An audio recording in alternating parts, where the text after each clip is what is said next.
hari umubiri wamaze imyaka irenga 5 mu biro by'akagari ntako bazangira yaje asimburwa n'uwitwa Banyangiriki Alphonse ubwo bari mu nama itegura icyunamo abwira gitifu wamusimbuye mu kagari ka Kizura avuga ati buriya mu kagari harimo umubiri mwazawushyingura yahise abivugiraho bari gucukura ngabona ahantu hasa nahoroshye noneho ahagirira amakenga ntibaba bagikoresha ipiki ahubwo akoresha amaboko niko kubona uwo mubiri ni gute umubiri washyizwe mu gitenge ukaba ugaragara mu gafuka byagenze gute Bahinzi borozi namwe bashoramari muri izo nzego ntibikiri ngombwa kugurisha umusaruro wanyu cyangwa ibiri muri stoke muvuye aho muri ukimenya urubuga AfriSellers ubutandukanye n'ingendo wakoraga no kwibaza umusaruro wawe uzagurishirizwa kugeza naho gupfiriyeho. AfriSellers ni urubuga ruhuza bifuza kugura no kugurisha umusaruro w'ibikomoka ku buhinzi n'ubworozi aho baherereye hose ku isi. Uramutse ufite depo y'ibigori cyangwa ibindi binyampeke ntuzirirwe ushaka isoko kuko bikigera kuri AfriSellers biba byaguzwe. Wifuza kandi kugura umusaruro w'ibikomoka ku buhinzi n'ubworozi aho uri hose ku isi ntuzava huri uzasure AfriSellers. Abifuza ko tubashyirira uwo musaruro ku isoko cyangwa bifuza kuwugura nimusure urubuga rwacu wa eshatu @AfriSellers.com. Hari ibyo wifuza kurangura cyangwa kugurisha mu bihugu bigize Afrika y'Iburasirazuba nk'umuceri wa Tanzania, kawunga y'Ubugande, ikawa yo mu Rwanda n'ibindi, nawe tugane. Namwe mufite ibindi bicuruzwa mwifuza gushyira kuri uru rubuga cyangwa ushaka guhimbira akazi ku rubuga rwacu muhawe ikaze. Ku bindi bisobanuro mwaduhamagara cyangwa mukatwandikira kuri nimero mubona kuri screen. AfriSellers. Bakunzi ba KOP twongeye tubifurize ishyani hirwe muri uku kwezi kwa gatanu turimo dusoza icyumweru cya mbere cyako. Hari byinshi byabayemo imanza twagiye mu manza zamo rwa Moses n'urwa Ntazinda Erasme rwagize amakomanteri menshi abantu benshi bampamagara abanyamategeko menshi twavuganye ndaza kubigarukaho tuzabigarukaho nitonze. Ubu mukanya ngiye kubajyana mu Kinyaga mu karere ka Rusizi ahantu havugwa umubiri wamaze imyaka 5 mu kagari. Ibi bintu bikunze kuba turaza kubigarukaho n'ahandi n'izindi kesi zagiye ziba ariko mbanze ntumikire umujyi wa Kigali muri iki gihe cy'imvura. Meteo ivuga ko imvura izaba nyinshi muri no minsi ya nyuma y'ukwezi kwa gatanu. Umujyi wa Kigali uributsa abantu ibintu 10 by'ingenzi bisabwa muri iki gihe cy'imvura nyinshi. Cyambere no gukomeza gusibura imiyoboro y'amazi. Nshimira abayobozi mu nzego zibanze hafi ya abo duhura bagenda bareba uko imvura iguye ari nyinshi. Haba ikintu kimeze nka patrouille nko kugenzura niba nta hantu ibiza byaba byateye, bareba niba nta gikuta cyaguye, niba nta muntu cyagwiriye, niba nta nzu yavuye, niba nta yasambutse. Ubwo ni mu kagari ka Rugenge tubashimire. Gusibura imiyoboro y'amazi. Icya kabiri kugumana abana ku ishuri imvura ihitutse kugeza imvura ihitutse. Ibi ni ukuvuga ngo ni ubutumwa buhabwa abarimu ba teacher ba monsieur ba maîtresse. Niba imvura iguye abana mwibarekura mutegereze imvura ihiti. No mu rugo kandi babyeyi igihe imvura iri kugwa mwirekura abana ngo bajye ku ishuri bajye bagenda imvura ihitutse. Ubwo ni ubutumwa bw'umujyi wa Kigali. Ubutumwa bwa icya gatatu gushyiraho abantu bakuru bashinze kwambutsa abana ku biraro. Ibiraro hagomba kuba hari abantu bakuru nkuko tusanzwe tumenyereye abambutsa abana muri za zebra crossing. No ku biraro hakagombye kuba hari abantu bakuru mu masaha yo kugira ngo abana bajye ku ishuri. Cya kane gushyiraho ibimenyetso n'uburinzi ku biraro bishaje. Ariko ubwo nabwo n'umujyi wa Kigali twavuga ubutumwa bwo kubaka gusana ibiraro bishaje. Ubwo rero ibishaje mu kino gihe cy'imvura hagomba kuba hari ibimenyetso n'uburinzi ku biraro bishaje ariko imvura yazahita nabwo bikazasanwa niko mbitekereza. Icya gatanu kwirinda kwambuka imigezi na za ruhurura n'ahandi hose hari umuvu w'amazi. Wa musaza waguye muri ruhurura nta mvura yaguye baramushyinguye musibo ejo. Icya gatandatu kwirinda kugama munsi y'ibiti no munsi y'ibiraro. Ahanga abamotari bakunda kugama munsi y'ibiraro. Hano ikira cyo kwa Rasta baragenda rwose bagaparika bakigira mu mbozi ariko buri sinzi niba ari ikiraro niba ari umuhanda hasi ni umuhanda. Okay. Icya karindwi kwirinda gukoresha telefone gucana televiziyo gucomora ibintu byose bicometse kwirinda kwitaba telefone, kugama munsi y'ibiti. Ikibazo hari igihe haba harimo nk'ibyugu cyangwa utundi dusimba tuzirana n'inkuba, inkuba yakubita ikaba yatwara n'uwari uri munsi y'igiti. Ubwa munani ibyo ntabwo ari umujyi wa Kigali ubivuga, kandi ubutumwa nubwo butangwa n'umujyi wa Kigali burareba abanyarwanda bose, kuko ntabwo imvura nyinshi iba mu mujyi wa Kigali n'inkuba ntiziba mu mujyi wa Kigali gusa. Icya munani gukomeza kwimuka ahashyira ubuzima mu kaga. Icya cyenda gukomeza kwirinda kubaka nta ruhushya. Icya cumi gukomeza gukurikiza n'andi mabwiriza asanzweho yose duhabwa n'inzego zibishinzwe. Hanyuma niba ugize ikibazo hamagara umurongo w'umujyi wa Kigali utishyurwa 32 60. N'izindi ngamba zigomba gukomeza, ari uburyo bwo kureka amazi, kwirinda kujya gukarabira munsi y'umureko, kwirinda kwegamira inzugi z'ibyuma cyangwa n'ikindi kintu cyatuma abantu bakajya kure y'amazi, kugira ngo nibura tubashe kubungabunga ubuzima. Hanyuma nongere ntumikire Vivence Easy Technical Clean, uyu mufatanyabikorwa twarahoranye nawe afite Easy Shop, Easy Buy Shop. Ubu rero yagiye mu by'isuku n'isukura, kora amasuku, koza amakaro, koza inkuta, koza intebe zo mu nzu, koza za matera, koza amatapi, mbese ikintu cyose kijyanye n'isuku mwamureba, mwahamagara kuri 0782 53 13 58. Ikindi rero kwizigamira kwiza no kwizigama muri Elinite Iterambere Fund. Aba ntabwo ari ndabyita ngukira, ntabwo ari abafatanyabikorwa, ntabwo banyishyuye, nubwo wenda hari igihe byazakunda ntabwo byazakunda, wenda tuzabiganira, ariko ndabivuga mu kubavuga imyato, kubera ko nzi ko ari uburyo bwiza bwizewe. Amafaranga atangwa nta gahato, agatangwa mu buryo bwiza, haba kuri telefone, haba kuri banki, agashorwa mu buryo bw'ubuzima, mu maboko mazima, akunguka. Ejo batanze raporo bavuga ko inyungu zihagaze 11.78%. Ubundi kera bari byatangiye ari 9, birazamuka biba 10, birazamuka biba 11, none ubigeze kuri 11.78%. Birumvikana rero ko byunguka. Icya kabiri, iyo yakeneye uyakuraho mu minsi ne baba yaguhaye. Ni uburyo bwiza bwo kwizigamira, abantu bakagombye kwitabira. Ni ibintu biramba, ni gahunda ya leta. Abantu rero bakabaye batangira n'umwana, guhera ku mwana w'imyaka 5, umwana wenda wiga muri materineri, niyo bajya bamuzigamira 100 cyangwa 1000, n'abandi bakuza bo muri segonderi 2, 3, n'undi wese. Hanyuma ukizigamira, ugateganya ejo hazaza. Ashobora kuba menshi ukayashora mu kintu, ukayashyira muri investissement, cyangwa se mu nkatwe dukuze ukayategereza akaguma aho ngaho, akazunganira pension. Aka ni akabando k'iminsi gacibwa kare kakabikwa kure. Hanyuma nongere nihanganishe umuryango wa Sebituzi Jean Baptiste, umusaza warugeze mu myaka 101, warutuye i Karembo, mu murenge wa Karembo, akarere ka Ngoma. Ndabivuga kubera ko nzi ko benshi mu bamukomokaho, ko yari afite umuryango mugari, benshi mu bamukomokaho baba hano. Karembo ni iwacu, niko nabivuga. Umuryango ni inshuti, ni abavandimwe, abana be twagiranye byinshi. Rero umusaza yatabarutse ejo bundi, bazamushyingura ku Cyumweru. Ubwo ndihanganisha abagize umuryango we, kandi uko bishobotse tuzabatabara n'abandi babimenya. Ni umuryango mugari cyane. Uyu musaza yari afite umuryango mugari.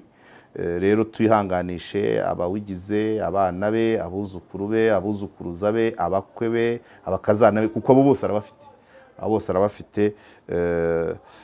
Yari afite umuryango mugari. Rero gushyingura ni ku Cyumweru itariki 11 z'ukwa 5, aho ngaho muri ako gace Karembo cyangwa mu irimbi ry'izaza. Icyo nzi cyo niho bizabera. Urumva abari hafi, abari muri Ngoma, abari Kibungo ni Rwamagana, bashobora kuba bajya ku Kiriyo. Abari kure gutegereza tukazagenda tugiye gushyingura cyangwa gukura Ikiriyo.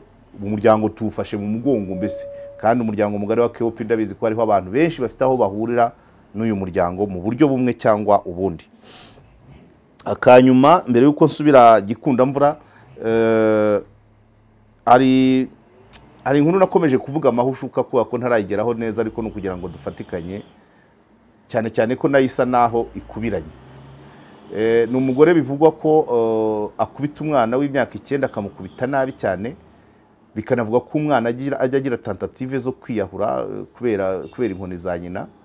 Bivuga ko nyina akunda gutaha atinze yasinze, hanyuma agatocaringa umwana, ngo batuye Kanombe mu kagari niba ari Rwimbogo, cyo nzi cyo ni mu Kanogo k'Ikanombe hafi y'ikibuga.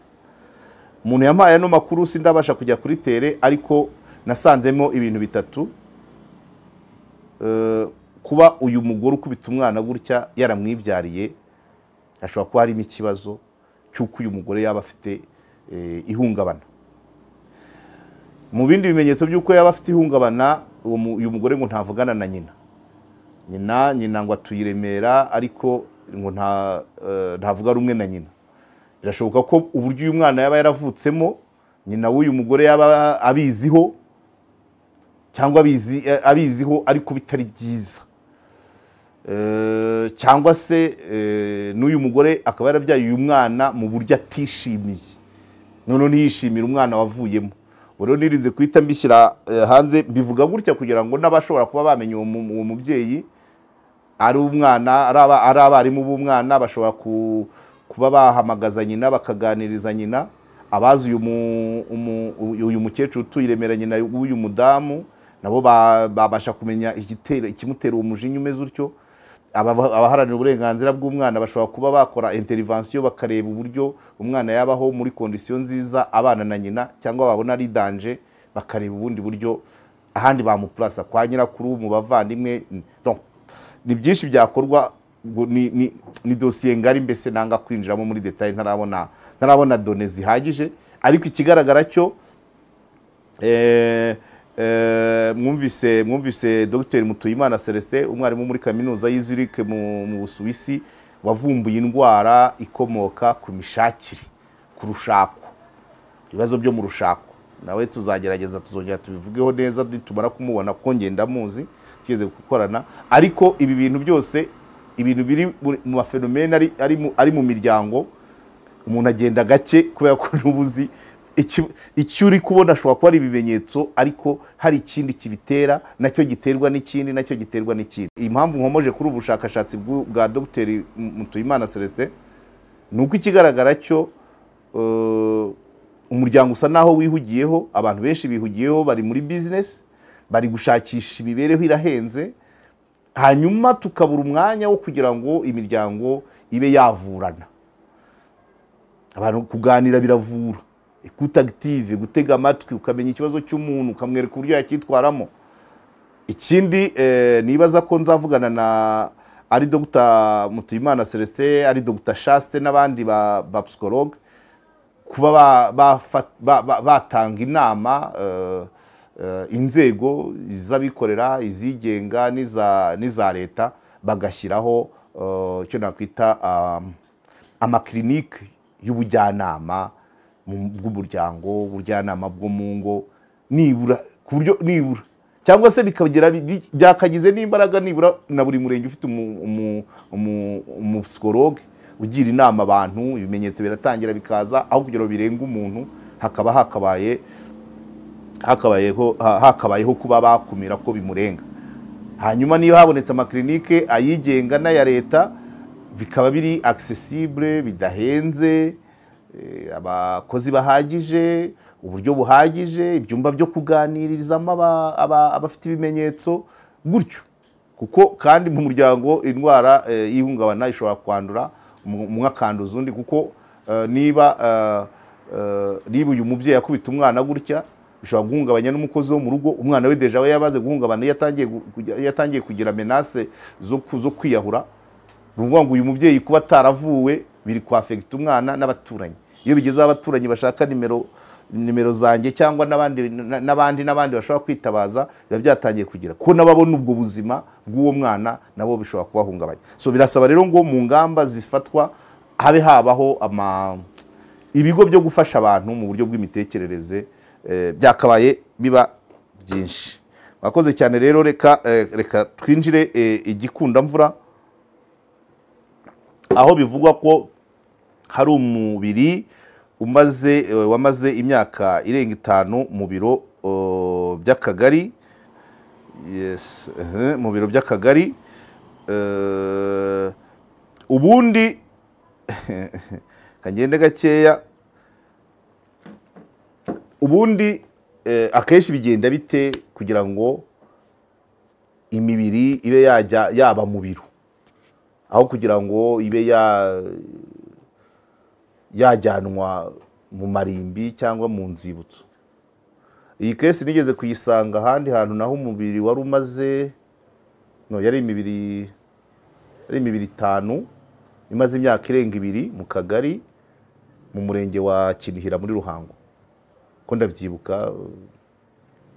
Ho byari ikibazo kingira ngo cyo kutamenya ngo iyo mibiri irerekezwa hehe, niko gasigane kari karimo. Hari undi mubiri wigeze kumara nawo igihe mu biro bya gitifu, ngira ngo ntago muvuga amazina ariko ariyumva, hari mu murenge wa Ngoma mu karere ka Rulindo. Ndabyibuka ibi bintu nabyo byarasakuje cyane.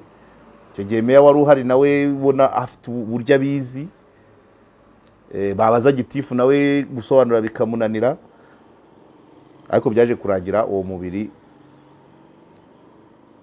uhakuwe. Hari ahandi naho ntari buvuge, ariko nigeze kuhavuga, nabyo ntabirenzeho, niba yarahavuye simbizi, ariko ni imibiri yo mu murenge wa Rwezamenyo, yigeze kuba mu kagari kuva 2023. Niba yarahavuye ntago mbizi, abantu bakurikirana. Iyo ntago cyari n'icyo kibazo, yari yataburuwe ahantu muri fondation y'urugo rw'umuntu, hanyuma nyiri urwo rugo akaba ari ahantu yari yaraguze, nayo yaraguze n'uwaguze nawe umanza nyuma yarageze akagurisha. Hanyuma imibiri ishyirwa mu kagari, ubuyobozi bw'akagari bukagenda buhinduka. Icyo nzi nuko umwaka ushobora kuba warashize irimo. Ubwo niba imibiri yarajyanywe aho igomba kujyanwa, abantu babikurikirana, yaba igihari bagakurikirana. Ni aho ngaho ntago cyari ikibazo cy'agasigane, ahubwo cyari ikibazo cyo kuvuga ngo, uko ntekereza, bibaye ngombwa ko bakomeza gushakisha, niba yarabonetse muri fondation, bashobora kongera agashakisha bakagera no muri jardin, cyangwa se ugasanga wenda bageze no muri salo. Muri make yanzu ikaba yabiviramo gusenywa.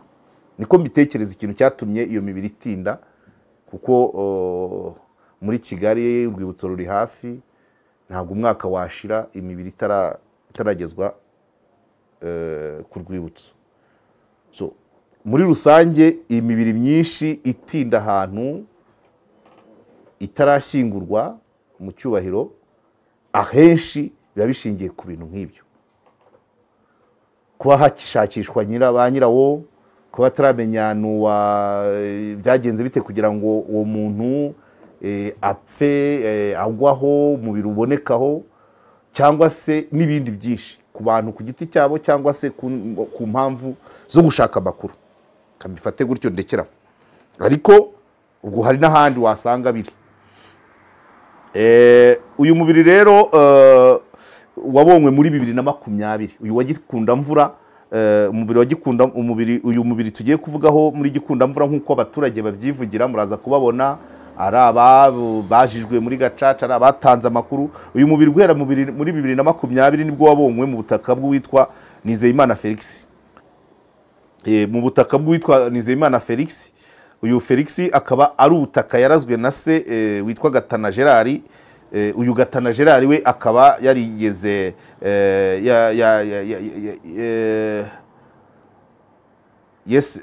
uyu Gatana Gerard akaba yarakurikiranweho jenoside yakorewe abatutsi, hanyuma umubiri wabonetse bari kwagura ikibanza bashaka inzira y'amazi, ni nko bashakaga aho ituye yanyura, hanyuma kubona ibice by'uwo mubiri bahise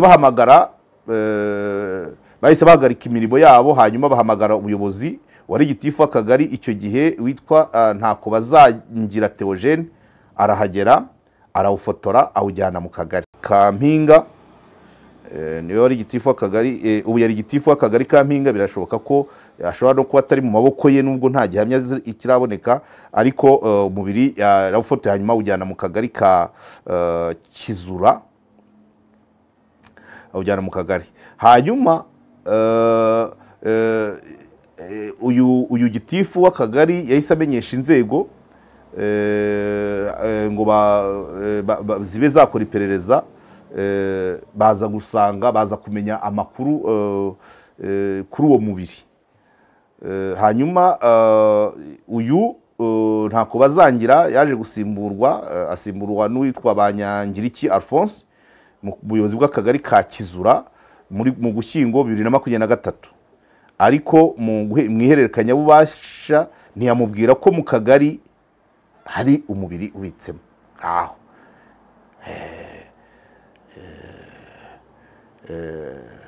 Ibyo nari maze kubabwira, buriya nta nkuru ibura imvano, nuko iyo mibiri ya Rwezamenyo yo yagaragaye mu ihererekanyabubasha ry'abayobozi uko bagiye basimburana muri ako kagari n'umurenge. So aha rero uyu impamvu ashobora no kuba atari mu maboko ye, agomba kugira ibyo abazwa, nuko atavuze abwira umusimbura ko uwo mubiri uri mu biro by'akagari. Birinda bigera ku itariki 2 z'ukwa 4 muri uyu mwaka, gitifu wasimbuye ntako bazangira ataramenya ko mu kagari ke habitsemo umubiri. Ariko ibi nabyo byagorana. Kuva 2023 nawe ageze 2025, ibiro by'akagari harya bigira ibyumba bingahera. Inyubako y'akagari nayo ni ntoya, ntago wayibamo imyaka 2 utaramenya ibirimo, ahubwo nta gihamya cy'uko yabimenye, kuko gihamya yakabaye ihererekanyabubasha. Ariko kuvuga ngo inzu yikoreyemo imyaka 2 inzu yikoreyemo imyaka 2 utazi ibirimo byose, n'abahagenda n'abakoramo bandi bataratanga ayo makuru, n'abayikoreyemo bandi imyaka 2 nayo amakuru ataratambuka, harimo ku giti cyanjye harimo ibyo ntumva. Okay, hanyuma amara imyaka 2 ataramenya ko mu kagari habitsemo umubiri, kugeza ubwo hashyirwamo sima, ibintu byose hashyirwamo sima, ibintu byose byajyanywe kubikwa muri poste de santé ariho hafi na wa mubiri ukajyanwayo nyuma y'imirimo yo kubaka, gushyira isima mu kagari, ibintu bikagarurwa, ariko nta umenye ko harimo umubiri kuko wari mu gafuka gatoya. Agafuka gatoya gafunze, ushobora kumara imyaka 2 utarafungura ngo hano harimo iki. Ushobora gukeka ko ari impapuro zishaje, ibyo byo hari aho byumvikana nubwo bidahabwa rezo. Done uvuga ngo akagari n'ubusanzwe kari katarimo isima, hanyuma bagiye gukoramo isima, ibintu babyimura muri poste de santé, hanyuma bamaze gusimanta inzu, bagarura ibyo bajyanye harimo na wa mubiri uri mu gafuka gatoya. Gitifu rero yaje kubimenya ku itariki 2 Mata, abibwiwe na ntako bazangira wimuriwe mu kagari ka Mpinga. Akagari ka Mpinga, uyu ntako bazangira ni wahoze mu kagari ka Kizura, hanyuma yimurirwa mu Kampinga, aza kubibwira uwamusimbuye nyuma ya myaka 2. Ego bari mu nama itegura, ubwo bari mu nama itegura icyunamo, abwira gitifu wamusimbuye mu kagari ka Kizura, avuga ati buriya mu kagari harimo umubiri mwazawushyingura. Abimubwira mu magambo kandi mwihererekanyabubasha atarabimubwiye. Hanyuma gitifu Banyangiriki, ubwo n'igitifu mushya, yahise abivugiraho ibyo mugenzi we yari amaze kumubwira, ndetse ngo mugenzi we amureba nabi kuko ahise abivugiraho. birumvikana. Urumva gitifu wa mbere, gitifu wabonye umubiri akawubika mu kagari, ntabwo yigeze abibwira uwamusimbuye, kandi basimburanye muri 2023.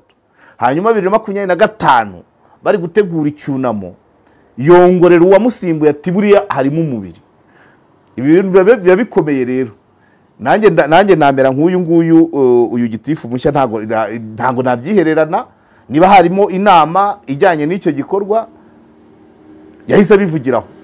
Wenda yakabaye uyu yifuzaga wenda ko bagenda akamusohora bakajya hanze akabanza akamusobanurira, akanamubaza ati se kutabimbwiye mu ihererekanya bubasha, akagira ibisobanuro amuha. Undi yahise abivugiraho, undi amureba nabi. Kureba nabi byo ntawe uyoberwa umurebye nabi, ariko facts zabyo ziba zigoye ko ni indoro y'amasegonda. Ni nk'uko umuntu akwicira ijisho, nta amasegonda nta cyetse ufotora iryo wenda ufotora iyo ndoro, amureba nabi.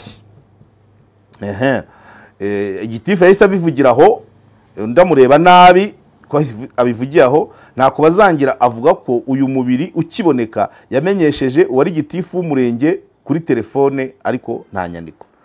Telefone nayo igira facts, ari ibintu byakomeye mu kujya kureba communication bagiranye n'amagambo, hari aho ashobora kuboneka bigoranye.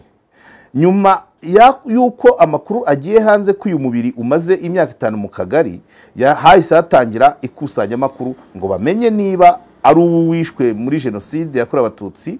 Haza kuboneka umuntu witwa Bora Uzima Zakaria wafungiwe jenoside yakorewe Abatutsi, watanze amakuru ko akeka ko uyu muntu ari uwo yabonye interamwe zifite.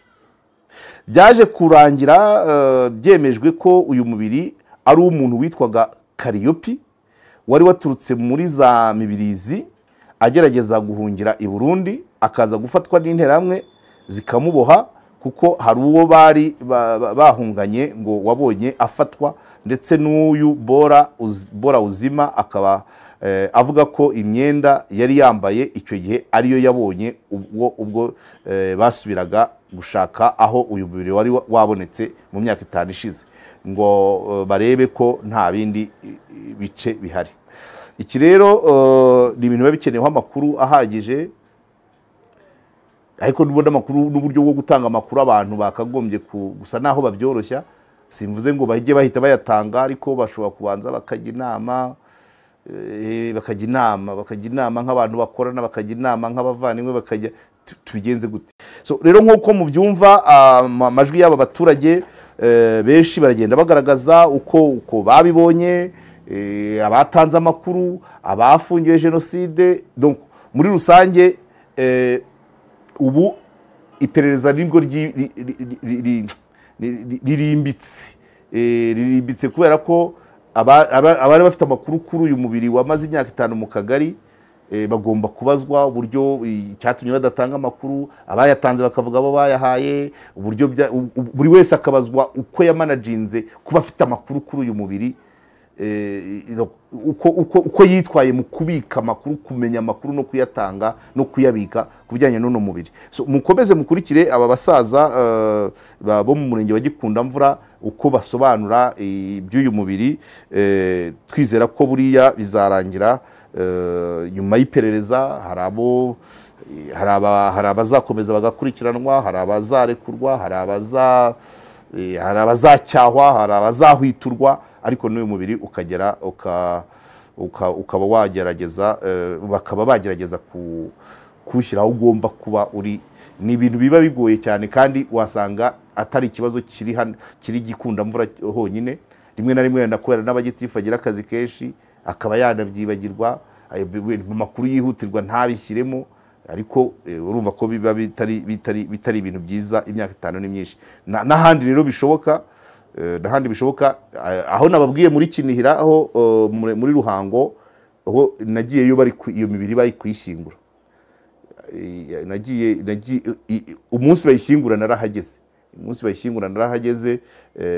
Harimo ikibazo cyo kumenya ni abantu bahehe, kuko bavuga ko ishyamba rya Nyirakinihira ryigeze kuba ryacumbikamo impunzi ziturutse imihanda yose zagendaga zihunga, bakavuga ko harimo abarwaraga abashobora kuba bahagirira uburwayi bikabaviramo kwitaba Imana, ariko uko kutamenya, kutabasha guhita bamenya ngo imibiri ni iy'abande, manza ibyo byatindije iyo mibiri mu kagari, naho hari hamaze gusimburana abayobozi nka 2 cyangwa 3, ariko yoyo yarashyinguwe. Wa Rulindo byanze bikunze buriya birashoboka. Hanyuma rero uyu ubwo ya Rwezamenyo byo nta yandi makuru ndabona, ariko birashoboka kuko nibuka ko nagerageje hari abantu nagerageje kubibwira bakabaye baragize icyo bakora. Uyu rero nawo wagikunda mvura buriya turizera ko bizarangira n'ubundi, turizera ko bizarangira nawo ujyanywe aho iyindi iri. So mukurikire rero mwumve amadetaye uko abaturage babara iyi nkuru y'uyu mubiri, hanyuma abandi igisigaye n'ubujyanama mushobora gutaha muri commentaire mukavuga ati byagenda gutya byakozwe na runaka, ariko ikinyeze nuko dufatikanya kugira ngo umuryango nyarwanda ugerageze kubaho mu buryo bunoze. Kubaho neza byo ni birebire cyane, biranagoye kwibonera ibimenyetso, ariko nibura abantu bagira impagarike n'ubugingo. Ibintu byinshi ushobora gusanga nk'uyu mubiri wa Gikunda Mvura, abagize umuryango, uyu muntu namara kumenyekana, abagize umuryango we imyaka bamaze bavuga bati umuntu wacu yaguye hehe. Nuko so mwakoze cyane, reka rimukurikire aya majwi y'aba bantu bavuga kuri uyu mubiri wabonetse muri Gikunda Mvura, hanyuma inzego nazo nyine ubwo zirakomeza akazi kazo zikurikirana uko byagenze. Ni Rusizi, hari mu karere ka Rusizi. Hari abantu nabonye bavuga ngo hari igihe iyo ugeze kuri Rusizi ngo hari igihe mera mbese bagafata nk'aho hari icyo mpfa n'abanyarusizi. Ntacyo mpfa nabo pe, nuko bagira inkuru nyinshi kandi nyinshi, none akenshi tugakunda kumenya izitari nziza. Ni nziza zirahari, ariko nanone tuzagerageza tubikosore. Ariko nanone ntabwo ikibazo ari ukuvuga ku munyamakuru wavuze inkuru, ikibazo ni ukureba sosiyete ifite ikihe kibazo, ikeneye uburere mboneza mpinduramyumvire, ku buryo ugenda ubona uburyo ibibazo biba bihari n'uburyo babishakira ibisubizo. Akenshi nibyo bituma bihita biba inkuru ofete, kuko urumva reba uyu munsi turavuga ku mubiri wamaze imyaka 5. Mu mwaka ushize ngira ngo cyangwa wabanje nibwo bavugaga imibiri myinshi yabonetse mu baca amaterasi y'indinganire imibirizi. Ubushize twabahaye cy'umuvu w'amazi y'isoko rya Nyakabuye woherejwe mu baturage ubasenyera. Mbere yaho twigeze kumva n'umukuru w'igihugu yarabimenye ko umusaruro w'umuceri wabuze isoko, uw'imyumbati wabuze isoko. Twigeze kubona abaturage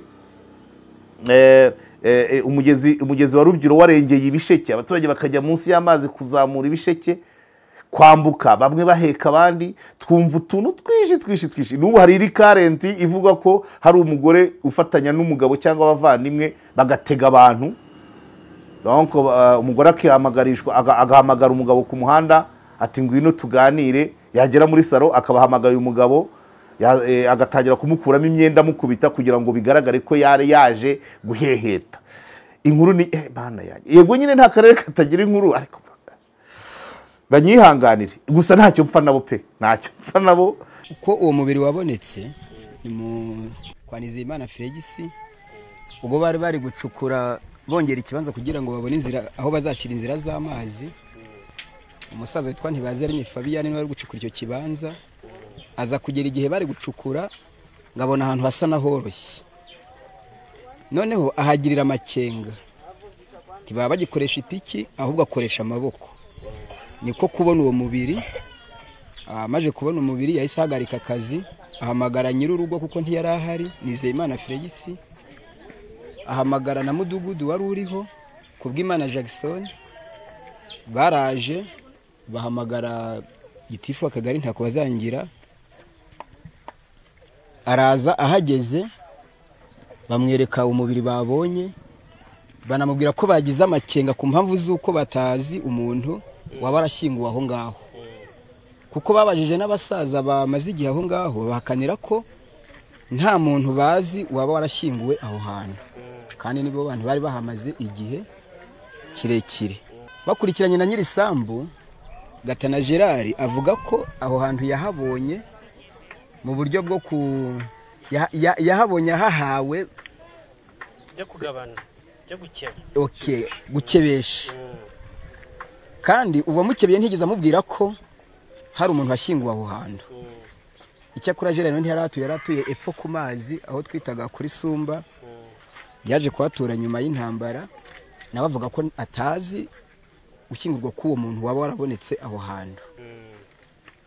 Ubwo ntako bazangira yajyanye uwo mubiri awujyana ku kagari, ariko ku makuru mudugudu aduha wari uriho yavuze ko awushyize mu gitenge, ariko turi gutanga amakuru tumaze kumenya neza ko uwo mubiri ukiri ku kagari niho yavuze ko abize mu gitenge, ariko barebye basanga umubiri uri mu gafuka.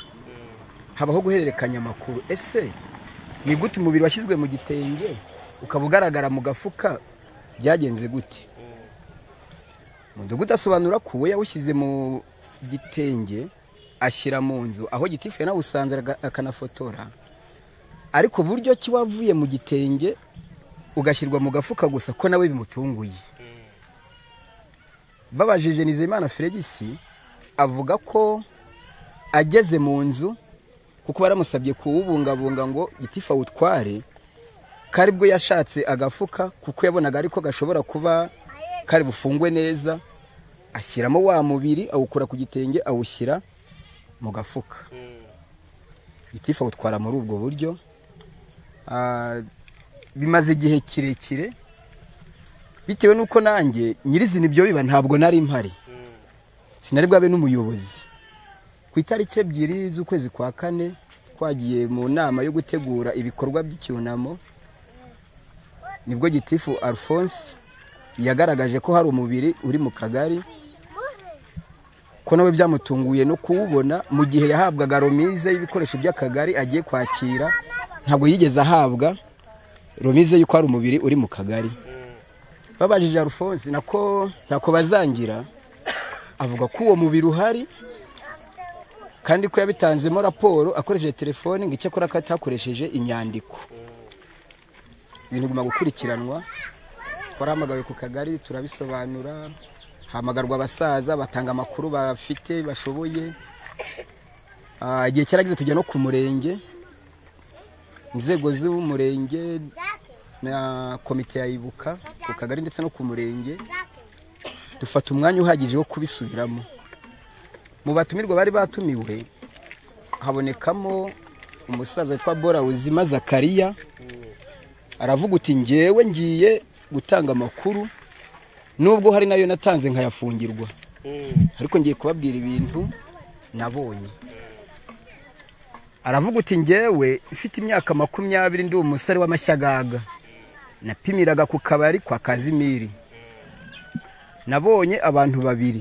Nataha gute mfunze ko narafunzwe ndetse nkabuzwa n'uburenganzira bwo kuvuga. Nakatiwe imyaka 5, yego, nakatiwe imyaka 5 muri Gacaca maze gutanga amakuru, bankatira imyaka 5 y'amakuru, ariko bumvise ko nshobora gutanga ni makuru barahindukira baranguragura. Abandi bajya muri tijege bandekeramo, ahubwo bampamagara kumva icyemezo cya 15 imyaka. Ubu se wari uhamije biki? Nahamije ngo ko ntatanze amakuru nkuko bikwiye. Kandi wumva ari wari urimo gutanga?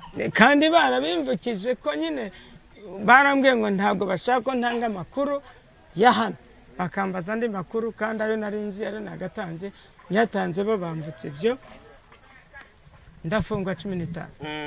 Hanyuma mukimara ku ejo bundi nyine ano makuru yongera kuzamuka, wahise ufata icyemezo cyo kuvugisha? Aho mbimenyeye nahise nibuka ibyabaye ko gihe jenoside yabaye mfite imyaka 20 nubwo ndi mugufi ariko nafite ubwenge mbyumvishije nahise numva ko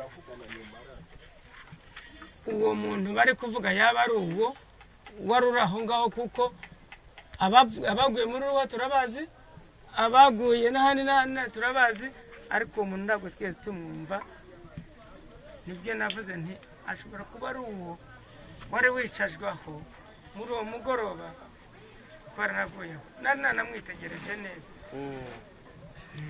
none se bo abo bantu uvuga bari bamufite ubu bari he abo bantu mvuga bari bamufite abantu barahunze abandi bagenda gute ariko icyo nzi neza nuko amakuru tudafite na ya Sadamu ariko rukabura cyangwa Filibert we n'umurambo we narabonye bawumanitse Nyakabuye hari yarapfuye ku Cyamudongo yari interahamwe se yes nkuru niyo ari nkuru hano nukuvuga ngo wowe nka Bora urahamya ko uwo musore wabonye bari bafite ari we baje yes n'imyenda nabonye ejo bazikuye niyo yari yambaye wabonye imyenda bwoko ki imyenda y'umweru nubwo yanduye cyane ariko n'ubundi jezi y'umweru yambaye yitwaga jogging icyo gihe niyo uwo Bora ngiye mufata nk'umuntu ubuza akantu mu mutwe kuko ibintu avuga ni ibintu bidafite kayendwe aha ndi kuri radio ikintu ndi kuvuga u Rwanda rwose racyumva yafunzwe imyaka 15 yaburanijwe agahamwa n'icyaha atacyemera yarinze atahatemeye bandi baremeye we ntiyemeye aho agarukiye rero ntari no kujya imbere avuga ati nubwo ntemeye ariko ngiye kujya nakwemera ngo abivuge ahubwo ubwo ari gukwirakwiza amakuru gutyo ngiye mwumviye hari wo bimbwiye ejo ubwo atanga amakuru ntabwo ngewe nabimenye numvishe bansomye muri dosiye gusa ubwo rero ni umuntu w'umusinzi ariko icyagamije mu baturage ntabwo nkizi ariko ubutabera buzakimubaza birababaje cyane n'ubu baracyahari bacecetse batuje ahubwo bumva ko uyu muntu avuze nk'ibi baguma bahuhiza utuntu n'utundi n'ejo nimugoroba nari ngiye kubizirika byagenze bite ejo nimugoroba umusore bita Jean Paul umusore bita Nehemiya bari bangiriye nabi hariya kwa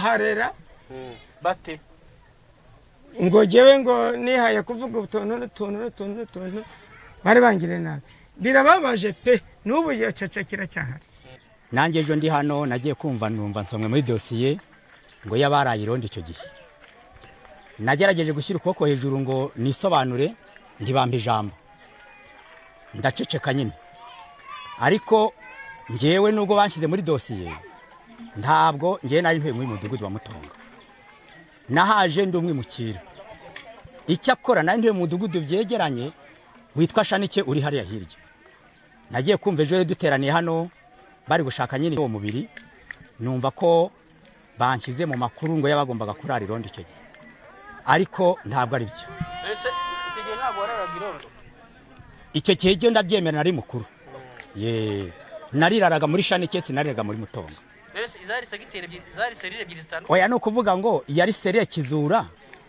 itarakatwa imidugudu ubundi imidugudu yakaswe nyuma y'intambara ubundi yari serire Kizura gusa ariko no kuvuga ngo hari icyo bita Nyumba 10 no kuvuga ngo irondo ryakorwaga muri Nyumba 10 irondo ryakorwaga muri Nyumba 10 none Nyumba 10 yawe yari iyiherero ngewe Nyumba 10 yanjye yari witwa Sentwari Filimoni niho nakoraga irondo hageraga hano oya ntibyahageraga nakwerekana aho byageraga kuko uyu mudugudu ufite aho utangirira naho ugarukira n'umudugudu wa Shanike ufite aho utangira naho ugarukira kuvuga nta makuru rero na make uzi nta makuru mfite ngewe y'uyu mubiri y'uyu muntu wabaraguye hano ntayo mfite kubera iki se bavuze ko wari warayironde cyangwa wari umuntu yabivuga ku mpamvu ze mu nyungu ategereje abantu nawe urabazi umuntu avuga ibyo ashaka nta n'ubuza kuvuga uwabivuzeho akisobanura ubutabera bukazakurikirana bukamenya impamvu ubwo twasimburanye ku itariki ya mbere y'ukwa 11/2023. ubwo rero ku izo tariki ebyiri z'ukwezi kwa kane uyu mwaka niho yambwiye atari kuzi ko mu kagari dufite umubiri ukekwa ko ari uwa jenoside, twawushyizemo dukeka ko ari wazize jenoside, ariko ati twakoranye n'inzego zose z'ubuyobozi, havugamo umuyobozi w'umurenge wari uriho icyo gihe Hategekimana Karaveri, avugamo ko yavuganye na NSS, avuga ko yavuganye na RIB, avuga ko yavuganye n'akarere, bakora n'iperereza basanga koko uwo mubiri atari wazize jenoside. ubwo rero ariko ati se uwo mubiri ntimwawushingura? ntabwo ntayo makuru rero kuba yambwiye, ntabwo nari nyazi, reka mbaze nanakurikirane ndebe ko uwo mubiri koko uhari. ubwo nahise nza kukurikirana, nza mu biro aho yambwiraga biri muri stoke, ndareba koko ko yari yambwiye ko biri mu gafuka gatoya, ndareba koko nsanga urahari, mfatanya n'umuzamu arabimbwira, ambwira ko uko yawuzanye akamubwira ati yabitse aho ngaho, nawe ni ukumubwira gusa ngo yawubitse, ntabyo yigeze amubwira ibyo ari byo. ubwo rero njye nkimara kwimenya, numvise nyine gushingura umuntu atari ibintu nakwihererana, nibwo nabimenyeshaga ubuyobozi bw'umurenge dufite ubu ngubu kugira ngo bungire inama y'icyakorwa. ubwo rero nibwo hatangiye iperereza ryo gukurikirana iby'uwo mubiri, kugeza ubu tubimazemo iminsi. n'ejo twire tushakisha ko twabona ibice by'uwo mubiri, kuko twabonye n'uwo mubiri utuzuye. ntabwo hari ibyo twabonye aho hantu. ubundi tumaze gukora iperereza no gukurikirana n'inzego zitandukanye, hari inzego nyinshi, twasanze uwo mubiri ari uwazize jenoside. amazina twibuka ni izina rimwe ryitwa uko yitwa Kariyope, yaturukaga mu gice cya Mibirizi ahunga, ko bahungiraga ino bashaka kujya i Burundi. ababyeyi be bariho ariko ntabwo mbibuka aka kanya. uwaduhaga amakuru n'uwo bari bahunganye, kandi wabonye afatwa, ariko abamufashe ntiyanamenya neza n'aho yarenganye. ubwo rero umubiri wabonetse mu isambu witwa Nizeyimana Felix. uwo Nizeyimana Felix ise yakoze jenoside. ubwo rero niwe wamuhaye aho yubaka, baranaturanye n'inzu ku yindi, ariko amakuru yo bavuga ko icyo gihe batari bubatse aho ngaho, ubwo aho bahimukiye nyuma ya jenoside yakorewe Abatutsi. abantu bacyumva ngo imyaka 5 kagari munahita ntago abazi ngo habayeho remise na reprise, ubundi gitifu ajya kugenda ajya kwimuka mubisikana, ntago yari yakubwiye ati meze gutya nako. murumva umuntu ageze muri 2023 yabimpa mwihererekanya bubasha biba byanditse, ntabyo yambwiye, kandi mbabwiye ko yabimbwiye duhuye gusa. twari twagiye mu nama yo gutegura kwibuka ku nshuro ya 31 ku rwego rw'umurenge, niho twari turi. arabinyongore nanjye mpita nandikira umuyobozi w'umurenge mubwira nti tumenya amakuru y'ibi n'ibi, nuko kandi ngiye kubikurikirana, nuko twabitangiye. hamwe nuko dukorana n'inzego zitandukanye, icyemezo ntabwo ngifata jyenyine, twese turacyagisha inama, ariko ubundi umubiri w'uwazize jenoside ujya gushyingurwa mu cyubahiro hamwe n'indi mu rwibutso rw'akarere Nyarushishi.